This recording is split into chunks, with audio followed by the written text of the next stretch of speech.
Welcome to the Diversity Connector podcast, where we explore the rich tapestry of human experiences. I'm your host, Gertrude Mache, and I'd like to acknowledge the traditional custodians of the country on which we meet today.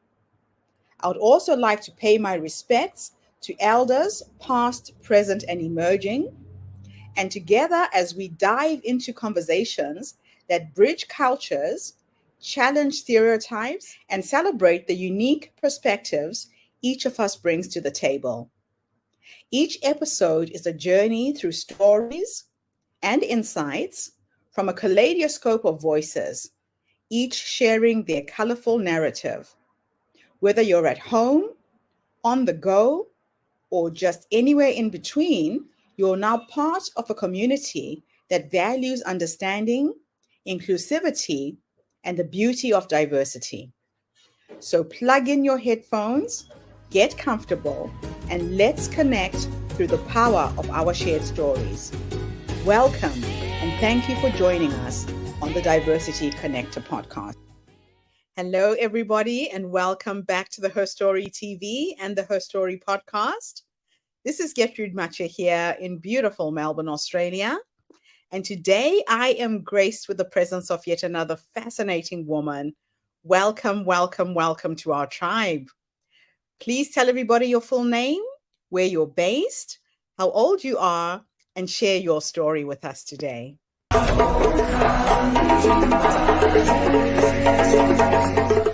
Good morning. My name's Enrica Centorame. I'm 55 years of age. I was born in Melbourne, Australia. I split my time between Melbourne and far north Queensland, Cairns, which is where my entire family live. My entire family consists of my parents, my two boys, and my daughter-in-law, and my two little grandsons, and my dog. That's my whole family. I'm the Director of Global Forwarding, an international logistics business with head office in Melbourne, and we have offices around Australia and in Auckland, New Zealand. The origins of how I ended up in logistics a little bit quite convoluted and strange. I used to be an interpreter, and I worked as an interpreter in Italy for 9 years. With European languages. Then when I had a baby in Italy, my firstborn, Thomas, when I came back to Australia, he was 1, and I was completely unemployable because I did not have the Asian languages. I did not have Mandarin, Japanese, Indonesian, so I was unemployable. My only choice was to go back as a mature age student back to study. And I chose to do public relations at RMIT in Melbourne as a mature age student. Unfortunately or fortunately, I put the wrong course code by 1 digit. I made a mistake by 1 number. So I start the academic year around about March. The university starts after school starts, so it was March in 1998. Or 1996, I think it was actually, or 99, I can't remember, it was such a long time ago. But when I started, I walked into this lecture and I was the only woman in the entire room. They were all men. And a lot of these men were returned servicemen from Iraq at the time, with one limb missing or both limbs missing. Beautiful bunch of people, an exquisite bunch of human beings. I started looking at lectures like multimodal transport systems, and I'm thinking this is very odd for a public relations course to have these sorts of subjects. Anyhow, then the penny dropped that I was in the wrong course, and I said to my lecturer at the time, I'm really sorry, but I've made a mistake. And he actually said, oh, what a shame. We actually liked having you in the class with us. But anyway, I went down to student admin. And they said, regretfully, because you're a mature age student, you cannot change course. You have to see out the semester, pass, just pass. You don't have to get high distinctions or anything, just pass. And then in semester 2, come back down and we'll carry across your grades and you can then start in your chosen course. fine. I thought, okay, well, I'll have to tough out one semester. And but by the time 1 month went by and I was doing international freight hubs and multimodal transport systems and whatever, I'd forged already a bond with all my cohort and my lecturers. And then I could see the world on a big grid, the world, different parts of the world. And I'm thinking, well, I can actually use my languages. There'll be a lot of travel involved in this type of work. Logistics is a very broad industry. It's a beautiful industry because it's actually, it's not just about toilet paper. After COVID, we all learned about that, supply chains. It's not about just toilet paper on supermarket shelves. Logistics is about even, removals and international and domestic, you're moving families from one country to another. You're moving pets from one country or one city to another. And you have to manage all the emotions that are involved. I moved my dog from Melbourne to Queensland. It was only a 3-hour flight, but geez, it was so stressful. So you have to manage all of these emotions, and it's about getting essential items into the country where people need them, and where it's pharmaceuticals or food or textiles or whatever, machinery. So logistics is a brilliant sector. It's vibrant, it's dynamic. I'm going to say it's pandemic proof, because what the pandemic showed us, I'd never really classed us as an essential service, but it became very evident that we were 100% an essential service because we had to keep the wheels turning. In fact, even more so with people at home, the internet spend on and all the JobKeeper money and all the extra money that was out there with people at home going online and buying things, our courier division just couldn't keep up. So it's a great line of work. Like many women of our age, I've been through the roller coaster of a failed marriage, a blessing that it ended. An absolute blessing that marriage ended. It came with a price tag of a very expensive divorce. But if it's got to be done, it's got to be done, because as women, we bounce back, we become more resilient, and we start making our real money after these lovely people are out of our lives. So that's a good thing. And I always encourage women who are in unhappy situations to get out of it, and get out of it fast, because your life will start once you're out of it. And then your business will thrive once you're out of it. So just to overcome the fears of all of that. And our kids are happier when we're happy. So it's really up to us, as middle-aged women, to be the lighthouse, I guess, of the people around us. So they see us bounce back and become resilient and thrive. Then it's a good role model for the people around us, whether it's family or our teams or our friends, whatever. I am intrigued with your story because there's so many parallels between, my life and your life. And the biggest thing that intrigues me was working in this male-dominated environment. What have been the major barriers that you found? And has it been easier because you own your business, or do you still encounter the same barriers most women do when they're in a minority? Barriers, gender barriers, yes. We can just say that we're equal and pay is equal and all that. That's rubbish. We know that that's not the case. I started my business. I never really wanted my own business, even though I grew up in an environment of self-employed. My mother's she was a very successful, she still is to many degrees, a very successful business person. But I was really happy being a career manager. I loved my work as a sales rep in a freight forwarding company. I loved my work. But it was a really toxic environment. Really, it's from what I hear, it still is. But it was a really toxic environment where it was jobs for the boys, not for the qualified, but it was all favor based. And I play golf with so and so's dad, so we're going to employ him even though he's a dud, but we're going to still employ him anyway. So I felt in this particular environment where I worked, I felt totally compromised. My integrity was compromised daily. And I thought, nah, and I was actually pregnant at the time with my second child, who is now 18. And I started my own business because I just couldn't handle the BS in that particular organisation, not because I wanted to own my own business at all. In fact, for about 3 years of starting my business, I didn't earn any money.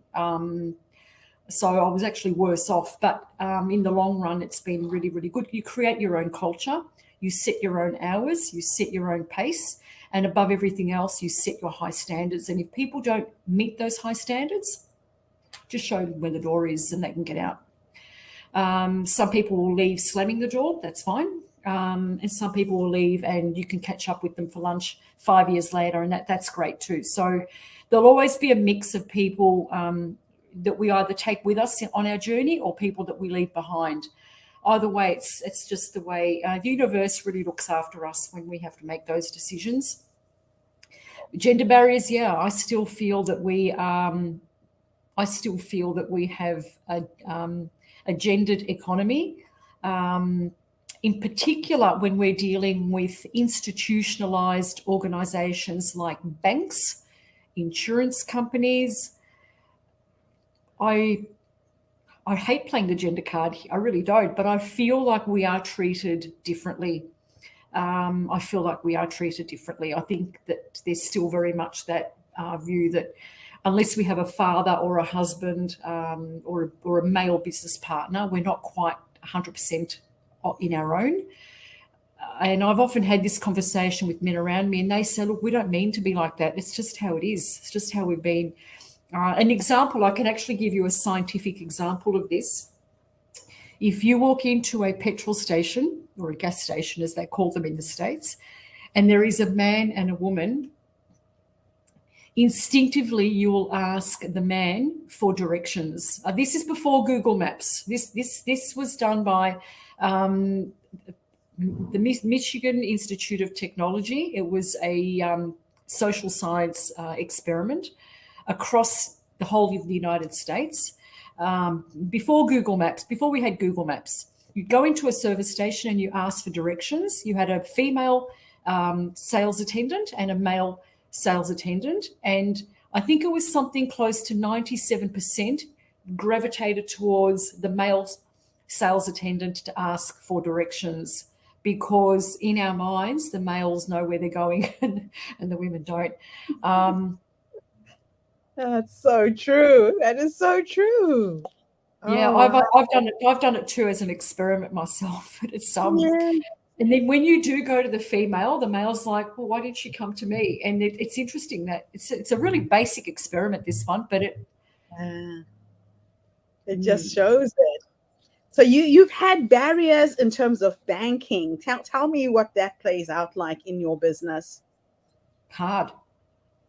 I still have barriers because of banking. Yeah, I feel like because banking is so institutionalized, they're big dinosaurs in our commercial ecosystem. A really good friend of mine said to me, banks are all bastards. You know, they're great when you don't need them, and they're terrible when you need them. And nothing could be more true than that. And they really don't work with you for solutions. It's all about risk and risk parameters. And now with inflation the way it's going, which we've only got our politicians to blame for that. Banks are really more risk averse than ever, and really, you know, it's crazy, you know. But anyway, and insurance companies as well. I recently took on an insurance company because I refused to have two particular procedures, which for confidentiality, I won't go into the details, but there are two procedures on my body that I will not have done. It's my body, it's my choice, and I won't have them done because I don't believe in them, and I think that they'll cause more damage. And there is a very strong cancer gene in my family, and I'd like to keep that one at bay. I haven't had an issue thus far, and I really don't want to have an issue going forward. So I refused to have two procedures.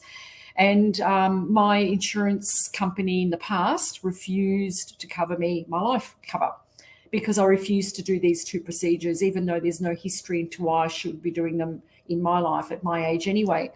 And I took them on. I wrote letters myself. I took them on. Of course, now we've got ChatGPT, which is absolutely fantastic, but we didn't have that a few years ago. And they had no choice, but on the grounds of medical discrimination, they had no choice but to maintain cover. So this is important. Take it, like, don't be afraid to take on these institutions, because you can. We can. That is such a beautiful story. Yeah, a lot of times we hold back out of fear of the unknown most of the time, and just not knowing what the outcome will be. But if you have the courage to take these things on, it pays off. So what about in working with your clients, your customers? Have you had any resistance when they find out that it's a female-owned business? In the beginning, yes. In the beginning, they would be very surprised, especially certain cultures. I remember turning up, it's quite funny. I remember turning up to Shanghai airport. These guys had been calling me Mr. Enrica for years, and I just played along with it. Then when they met me and they realized I was a female, they were very embarrassed, and they were on the back foot. And that was great, because I had them exactly where I wanted them in my negotiations, because they were embarrassed. So we've come a long way since then. Now we have a blessing that we have companies that have ESG targets that they have to meet. And so they have no choice but to work with diverse suppliers, whether it's women-owned, veteran-owned, disability-owned, LGBTIQ-owned businesses. So the minorities and the diverse suppliers today, 2023, are actually in a position to take advantage, I guess, of the ESG requirements that companies have. So now they come looking for us. You know, they'll actually come looking for us. So we're certified. We're a certified woman-owned enterprise. So they'll come looking for us and say, look, we really have to spend X amount of dollars with a certified diverse supplier. Can you help us? And sometimes I'll say, look, if I can't help you, I can refer you to who can. But so the gender barriers are coming down, thanks to Gertrude, thanks to people like you with the Global Curator, with Diversity Connector, and thanks to people like you who kind of bring diversities together. We're lagging. Australia's lagging behind the United States in this movement. Okay. But I'm confident that we're getting there in terms of our diverse. Yeah. And this is the real reason why I created this podcast, is to give visibility to those people that are being sought. You know, a lot of organizations don't know where to start to find a female who has a logistics company, for example. How do you even begin searching for you and finding you? So it's really quite interesting to see that there is a shift and it's going in the right direction. Now, you were juggling many balls as you were breaking this glass ceiling. You were a mother. How did you juggle your work-life balance to look after your kids? You were obviously a single mom. How did that all play out? In case there's another woman who's going through something similar, give us a bit of a breakdown on how you managed and how you coped. So when they say you can have it all, it is true, but not all at the same time. So you can have it all, but not all at the same time. So one of the things, and I had to learn not to become resentful towards my children, because they needed me when I was setting up the business and building the business. So one of the things that I did was made sure that wherever I worked, whichever office had a full kitchen. And that way I was able to, this is just one of the very small things, but it was a huge, even because Melbourne's a huge city. So I used to do a 1.5 hour commute pretty much twice a day, because I lived in the eastern suburbs of Melbourne and I worked in Tullamarine, I still do, which is near the airport. So it's a 36 kilometre distance, but with the traffic, it's about an hour and a half, depending on what time of the day you leave. So I used to make sure that I would cook a proper meal, like a roast or whatever, at work around about 3 in the afternoon. So by the time it was ready, I just wrap it up in a big pot, wrap it up in a big tablecloth, put it in the car, and by the time I got home, picked up the little one from school. The bigger one used to walk home, but the younger one, I'd have to pick him up from daycare. By the time I got home and they were washed and bathed and whatever, dinner was ready. I just had to virtually open it up and dinner was ready. So that was one thing that I did, which made it easier. Number 2, ask for help.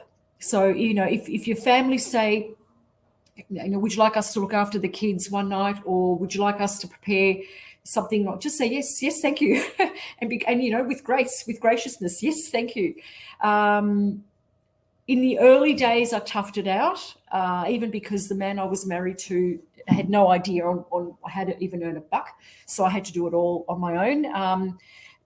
So at the beginning, it was really, really hard, and then as some money was coming through, just get a cleaner. Rather than spending billable hours or important hours cleaning, you're better off paying somebody whatever the hourly rate is, because you'll make that up in efficiencies and productivity.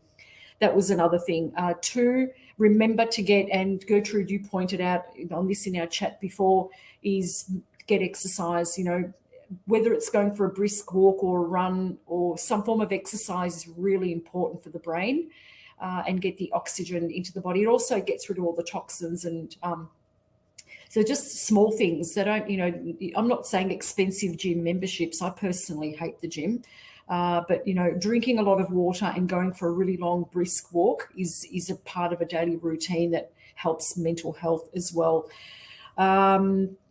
Whether it's meditation, whether it's prayer, whether it's congregating in a choir, something that keeps us grounded and centered is also very important when you're going through tough times or stressful times. And building a business and running a business is always stressful, and managing a growing family is stressful. And also having a very clear and disciplined budget. My rule at home with my boys is, if it's not on the list, we don't buy it.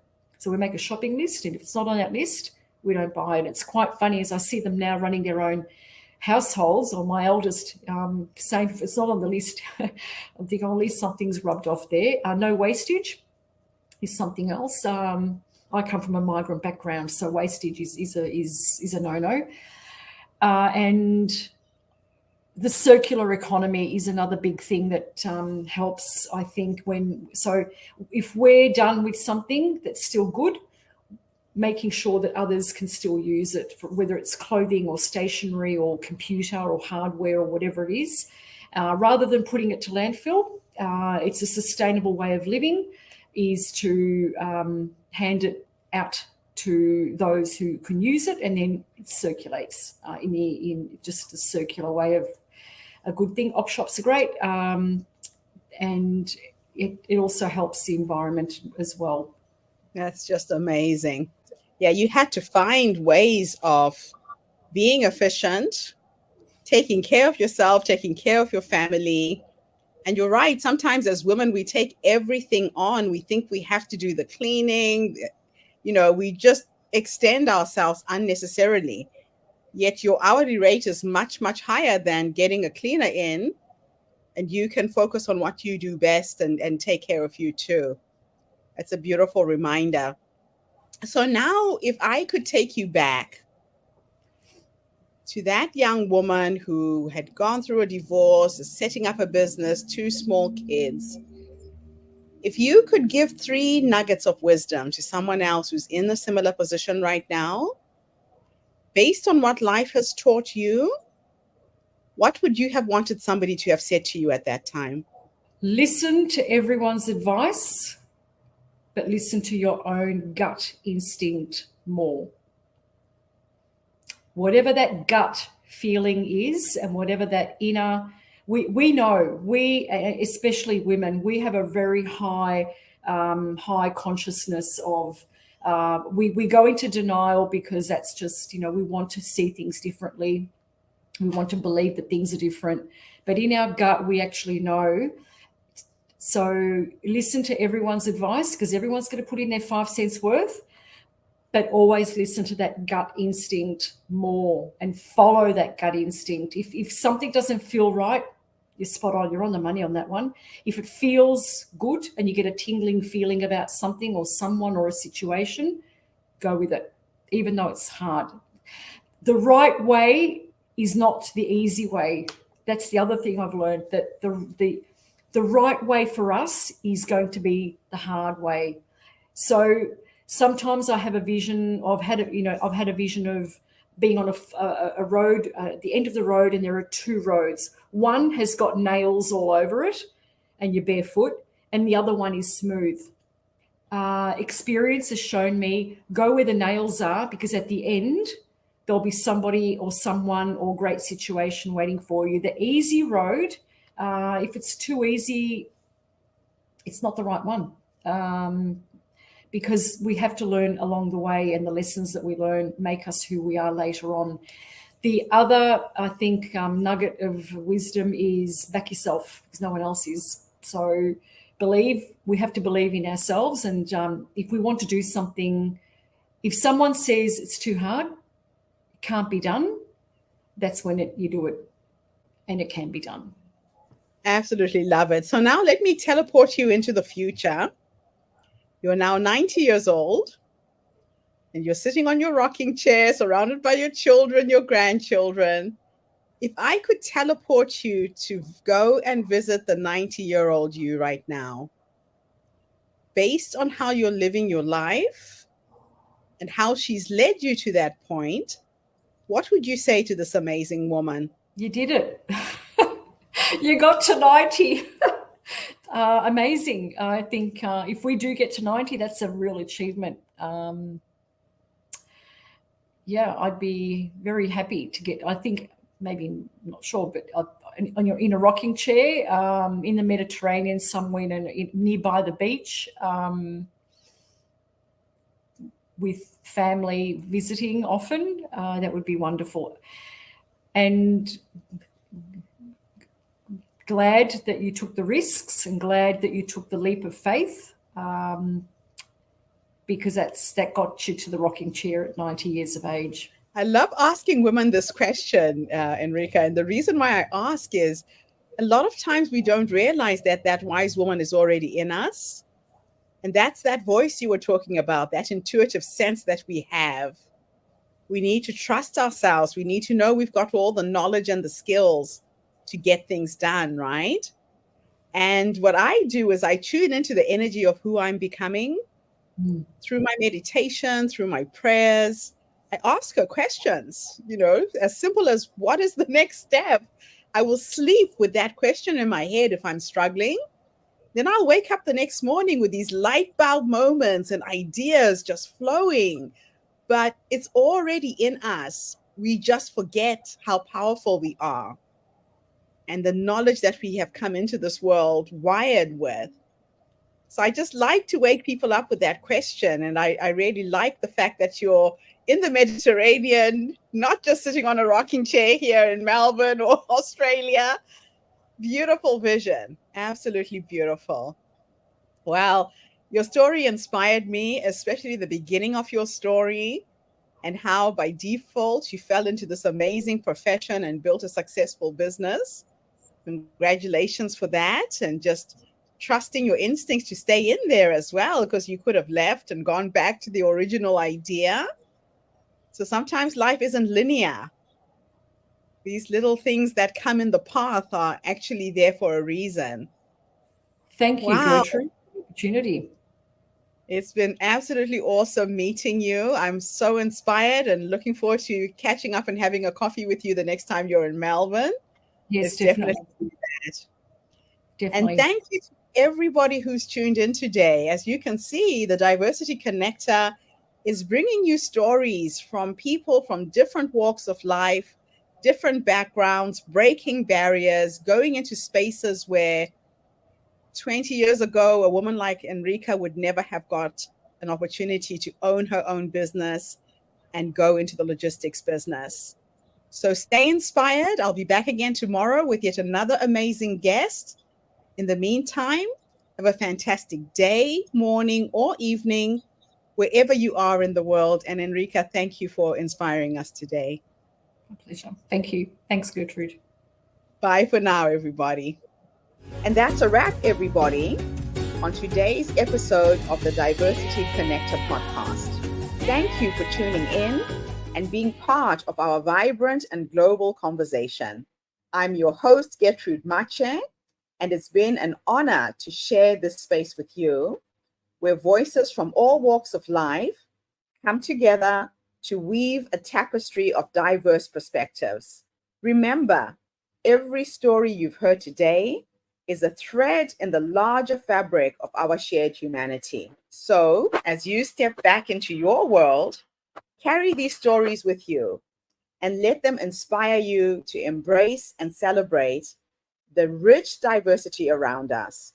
Don't forget to subscribe, rate, and review our podcast to help us share these inspiring stories with more listeners.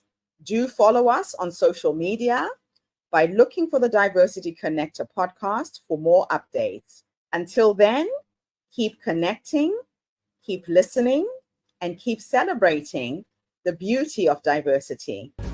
This is the Diversity Connector podcast signing off. Stay curious, stay open, and definitely stay